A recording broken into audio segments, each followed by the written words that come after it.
Headline के बाद it is very important कि आप अपने ब्लॉग के जो कंटेंट को लिख रहे हैं उस पे आप परफेक्ट बैलेंस ट्राई करें as of being conversational and being informative.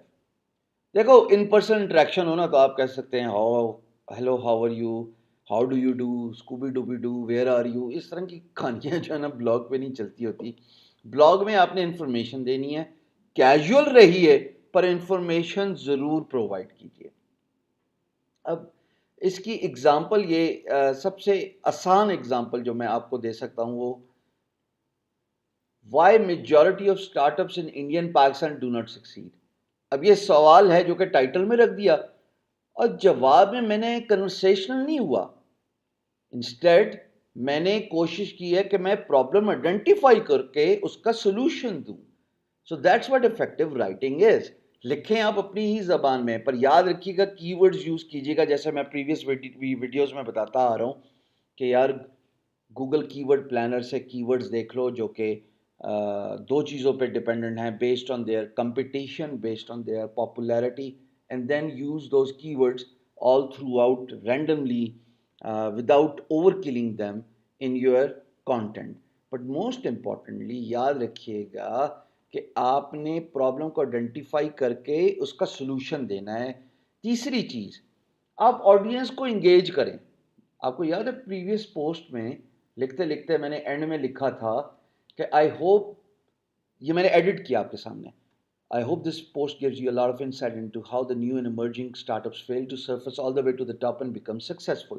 अगर यहाँ पे इमेजिन इस कॉल टू एक्शन भी मैं दे देता इस लाइन के साथ, इस स्टेटमेंट के साथ कि do you agree with the writer's opinion about the startups failing in Pakistan and India? If yes, or even in either case, we would love to know your comments. तो फिर लोग जो है ना कमेंट सेक्शन को fill करना अपना इखलाकी हक समझते, जो कि अभी नहीं है, इसलिए कि अभी कॉल टू एक्शन ही है, एक ही राइटर है। अब ये देखो इसने लिखा है, तप गया ये बंदा, कहता है, नहीं इंडियन है मेरा भाई, typical writer from subcontinent give his भाषा about the problem in 500 words rather than exploring what really एड द स्टार्टअप इंडस्ट्री। मतलब ये पूरे उसके मूड में था कि मैं लिखूं, पर मेरा काम पूरा हो गया दोस्त। मैंने इसको 500 वर्ड भी पढ़ा दिए और मैंने इससे कमेंट भी ले लिया। That's what effective writing is.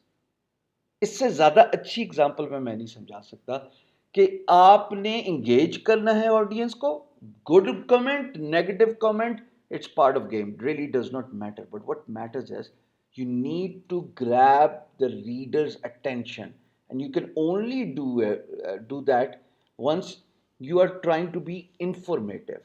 Don't try to be conversational. ये ब्लॉग का रूल नंबर 1 और रूल नंबर लास्ट है, याद रखना। तीन चीजें होनी चाहिए, एक तो प्रॉब्लम आइडेंटिफाई हो ब्लॉग में, फिर उसके बाद सोल्यूशन हो ब्लॉग में, और फिर तीसरा कॉल टू एक्शन, यानी कि पोलिंग वगैरह जो है वो क्लाइंट से, सॉरी रीडर से ज़रूर लो, क्योंकि जितना एंगेजमेंट होगी उतना ही ज़्यादा आपका ब्लॉग पोस्ट गूगल और सोशल मीडिया में ट्रेंड करेगा। So don't worry about negative comments, but do worry about not receiving comments. I think the most important attribute you need to learn as a blogger is to learn how to strike a perfect balance, absolute perfect balance between being conversational and being informative. Try to be informative और फिर उसको effective तरीके से अपनी कहानी को build कीजिएगा।